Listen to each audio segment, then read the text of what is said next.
आप ये बताएं कि बच्चों की कैसे तरबियत की, पहले इन्हें क्या सिखाया और किस तरह से ये इतने बड़े सिंगर बन गए? असल में हमारा घराना जो है ना, जी। वो शुरू से क्लासिकल म्यूज़िक में हमारे बुज़ुर्ग जो है उस्ताद मौला बख्श हैं, उस्ताद ग़ुलाम मोहम्मद ख़ान, तो ये हमारे बुज़ुर्ग थे बहुत बड़े। तो मैंने इनको वैसी तालीम दी सबको, ये शहबाज से लेकर ये सब भाइयों को, उनको तबले की तालीम भी दी मैंने, गाने की भी मैंने, बाजे के हारमोनियम की भी मैंने तालीम दी। सब घर में शिगिर्द आते थे ना, तो मौसीकी की होती थी, मैं लेसन देता था उनको। तो ये जो शहबाज है ना मेरा, ये जो मैं लेसन देता था ना, ये मुझसे चोरी बजाता था। वो बजाते बजाते मैंने एक दिन देखा कि ये तो गाएगा, बहुत अच्छा गाएगा, आवाज़ भी मैंने इनकी सुनी। तो फिर मैंने इनको शुरू करा दिया। फिर कराते फिर अली शहनशाह की मेहरबानी हो गई। पीर साहब से कब से वाबस्ता हैं आप? 84 से जब सरकारें आए ना हम, फिर तो रहमतें होती ही गई। ऐसे जो जो वो कहते गए, बदुमली शरीफ वो होते ही गए। फिर 2001 में पहले नात खाने का मुकाबला हुआ, वो पंजाब सतह पे, फिर कौमी सतह पे चल गए। तो वो इन्होंने जीता। उसके बाद एक्सीडेंट अवार्ड हुआ, उसमें खालिद रांझा साहब वज़ीर का ला थे, कानून थे, उन्होंने वो गज़ल का प्रोग्राम था, बाबा जी के पास गए। उनमें राहत फ़तेह अली ख़ान थे, अल्लाह ताला उन्हें वाला, इजाज़ कैसर, शादी मंजूर, फ्रिया परवेज़, तो सब लोग उनमें शामिल थे। तो वो बाबा ने कहा ये हमारा ये अवार्ड है, हमने लेना है। तो वहाँ अलहमरा में हुआ, तो इन्होंने भी लिया एक्सीलेंट अवार्ड। क्या ख़ास आपके घराने में या इन बच्चों में चीज़ है जो आप समझते हैं कि दूसरों से मुख्तलिफ है? ये किसी का गाया नहीं गाते, अपना गाते हैं, अपना अंदाज है। किसी का दूसरा फ़तेह अली खान का या और किसी का गाते हैं, तो वो भी अपने बना कर गाते हैं। हर क्लासिकी घराने की कोई ना कोई ख़ास चीज़ होती है, आपकी क्या ख़ास चीज़ है घराने की? ये हमारे बुजुर्ग जो हुए बहुत नामवर हुए हैं। घराने का नाम क्या था? मालपुर बाड़ियाँ। बच्चा आपको सुनाता है एक द नि सा नि सा ग द नि सा ग द म द नि ग सा म द नि ग सा याही बेद हो तसद कर, याही बेत हो तसद कर, दरस भजन हर का, दरस भजन हर का, चलो गट में सांस, चलो गट में सांस, तन मन सो याही, तन मन सो याही बेद हो तसद। ये हमारे घराने की ख़ास चीज़ है जी। इनकी जोड़ी कैसे बनी, इनको कैसे आपने, फ़याज़ साहब की क्या ख़ास बात है, शहबाज साहब की क्या ख़ास बात है? ये बहुत अच्छा सवाल आपने किया। हम जब लाहौर में आए ना जी, फैसलाबाद से, अच्छा। तो सरकार ने हमें भेज दिया इंग्लैंड। आते ही है नी? आते ही भेज? हाँ नहीं, इंग्लैंड भेज दिया। अच्छा। इंग्लैंड हम 6.5-7 साल रहे हैं वहाँ। अच्छा। तो जब हम वापस आए ना, तो ये जो शहबाज, फ़याज़, तफज़्ज़ल, इम्तियाज़, एजाज़, इश्तियाक, रियाज़, इन सब की सरकार ने ना वो कवाली की ना बना दी थी, पार्टी ग्रुप बना दिया था कवाली का। तो जब हम आए ना, तो बाबा जी की बड़े बाबा जी थे। तो 2005 में सरकार की डेथ हो गई, तो बस वो सरकार ने कहा इनको इकट्ठे कर दो। वो इकट्ठे वाली शहनशाह ने इकट्ठे सब लोग करता दे अपने सानू हमें वापस जाने नहीं दिया। फिर इंग्लैंड हमें भी साथ ही मिला लिया है कवाली में। तो 2005 से ना हम कवाली करते हैं। सरकार ने इनको तालीम दी है। फयाज साहब की क्या ख़ास चीज़ है और शहबाज साहब की? सारा कुछ शहबाज है। अच्छा, शहबाज शहबाज ने, मैंने शहबाज को बताया है ना, शहबाज ने आगे उनको बताया है फयाज को। तो फयाज ने तफज़ल को मुझे बताया बताया है। अच्छा, इस तरह तालीम गई है। इस तरह तालीम गई। तो सख्ती भी करते थे सिखाते हुए? कोई मार शार पड़ी इनको? सख्ती मैंने इन पर की है। सख्ती सिर्फ मुझ पर ही हुई है। अच्छा जी, आपने आगे किया कि नहीं?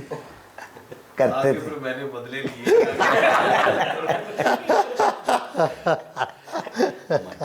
कितनी सख्ती करते थे? जब सिखाता था ना, ये भाग जाता था, हाँ, मैं पकड़ के लाता था इनको। फिर मैं इसको पीटता था। तो बस वो जो इनको मार पड़ी है ना, वो उनका नतीजा ये है कि आज किसी से पकड़ा नहीं जा रहा है। सब कुछ तो यही है, लेकिन ये भी तो कुछ करता ही होगा ना। ये वो कवाली में होता है ना, डेरेदार मोरी। हाँ, ये मोरी के काम कमाल करता है, और ये आवाज़ लगाता है कमाल। ये आपको कुछ सुनाएंगे अब। सुनाएं जी। एक नात शरीफ है जो कि हमारे मुर्शिद पाक ने अली शाह हीर अली शाह साहब बदोमली से उनका आपको कलाम पता है कि वो फिर सुचियारी नुशाई है। बिल्कुल बिल्कुल। तो ये उनका कलाम है, तो आपको पेश कर रहे हैं और आपको इसमें थोड़ी बताएंगे डिटेल कि ये कवाली की जो सिनफ होती है कवाली की, उसमें मेन जो मोरी होता है, जो मतलब जिसको पंजाबी में एक ट्रेडिशनल एक लफ्ज़ है आगू भी बोलते हैं, जो सबसे पहला जो लीड जो सिंगर होता है, हाँ। तो उसका क्या रोल होता है? हाँ। और जो कन्नी पे बैठता है, हाँ, साइड जो पे जो साइड बैठता वोकलिस्ट होता हाँ, है, वो क्या उसका क्या रोल वो होता जरा है? बताएं दोनों। वो हम इसको स्टार्ट करेंगे, फिर आपको बीच में हम रोक कर बताएंगे। बताएं, बिल्कुल।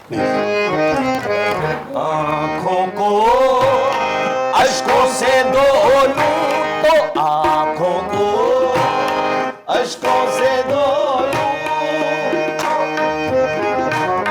अब ये जो पहला बोल मैंने कवाली का कहा, उसके पीछे फिर इन्होंने मेन जो सबसे पहले उठाना है बोल को, वो शहबाज भाई और मेरे साथ जो मेरे भाई कन्नी पे होते हैं तफज़ल हुसैन, इन्होंने उठाना है। सबसे पहले मैंने उठा दिया बोल 1 2 3। आँखों को अश्कों से धो लूं, आँखों को अश्कों से धो लूं, तो कफे पा देखूं। आँखों को अश्कों से धो लूं, तो कफे पा। आँखों को अश्कों से धो लूं तो कफे पा देखूं, कफे पा देखूं, कफे पा देखूं। आँखों को अश्कों से धो लूं। अब इसमें जो मेन एक चीज़ आती है, जो कोरस कह रहे हैं, जो हमारे दूसरे भाई है जो कोरस कह रहे हैं, उनको थोड़ा सा मतलब सांस देने के लिए थोड़ा वो, क्योंकि कंटिन्यू वो कर रहे हैं, तो उसमें एक हमारा रोल होता है कि हम उसमें एक आवाज़ लगाते हैं। उसमें थोड़ा सा उस राग, जिस राग में ये सारी कंपोजिशन चल रही होती है, उसको छेड़कर उसकी आवाज़ लगाते हैं। उस पर थोड़ा सा उसकी थोड़ा इंट्रो भी हो जाता है उस राग का कि किस स्केल में हम ये सारा कुछ कर रहे हैं, फिर उसमें आवाज़ आती है। आँखों को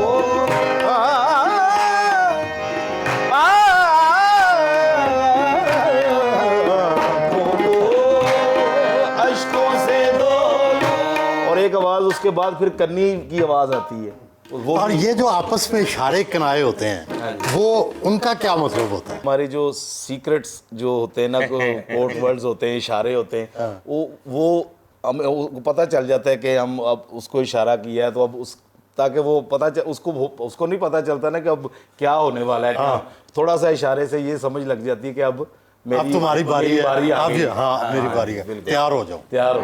तो आप इशारा करें ना इसको, तो तैयार। अब मैं आपको बीच में इशारा करूंगा तो उसको समझ लग जाएगी। अश्कों से धो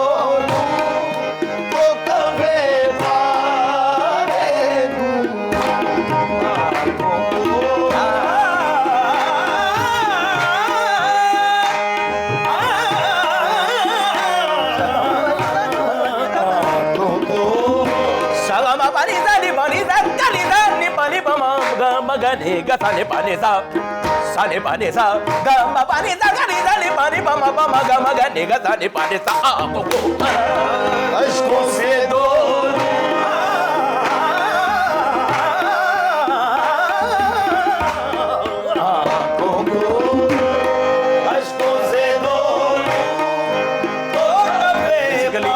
जो कवाली है वो है मतलब जो एक सवाल और एक जवाब, एक सवाल एक जवाब। मैंने अब ये सवाल किया, उसने इसका जवाब दिया। मैंने जो रागों की जुबान, जो पलटा, रागों की जुबान में, मैंने जो पलटा की जुबान में एक सवाल उठाता है, दूसरा जवाब। जी, बिल्कुल बोल बांट का नाम कवाली है। मैं शहबाज भाई फयाज भाई का सबसे छोटा भाई। कहते हैं कि जी जो कवाल घराने हैं, मौसीकार घराने हैं, इसमें बड़ा भाई पीर भी होता है, उस्ताद भी होता है, बाप भी होता है, सारा कुछ हेड भी वही होता है, और बाकी छोटे भाई बेचारे बस सारी ज़िंदगी छोटे भाई रहते हैं। नहीं जी, हमारे अब्बू ने हमें यही बात सिखाई है कि आपके जो बड़े भाई हैं वो आपके बाप भी हैं, आपके उस्ताद भी हैं, और हमें सब कुछ शहबाज भाई ने, फयाज भाई ने मुझे सब कुछ बताया है। तो ये तो ठीक है, दर्जा उनका बाप का हो गया। उनका आपसे सलूक कैसा होता है? बाप जैसा ही इस थप्पड़ वाला या दूसरा नरम? थप्पड़ शुरू में थोड़े से पड़े थे थप्पड़, जब मैं गलती कर देता था। अब लेकिन अब वो मुझे अच्छा ये बताएं कि आम तौर पर बड़े लोग जो हैं भाई इकट्ठे रहते हैं, फिर ज़ाहिर है ख़ानदान लंबे हो जाते हैं, बड़े हो जाते हैं, टूट जाते हैं। संतू की फैमिली टूट गई, और इससे अलावा तो आपकी तकसीम पैसों की कैसे होती है? सारे पैसे अब्बू के पास जाते हैं, ठीक है। हम सब भाई अब्बू से मांगते हैं, अब्बू हमने ये चीज़ लेनी है, ये चीज़ लेनी है, मैंने गाड़ी लेनी है, मैंने फ़ोन लेना है, तो अब्बू इजीली ले देते हैं हमें। अच्छा, तो ये नहीं हिस्सा नहीं रखा हुआ कि इतने परसेंट इसका, इतने परसेंट? अब्बू के पास पैसे होते हैं सारे, जिसने जो कुछ लेना होता है वो अब्बू से ही लेता है।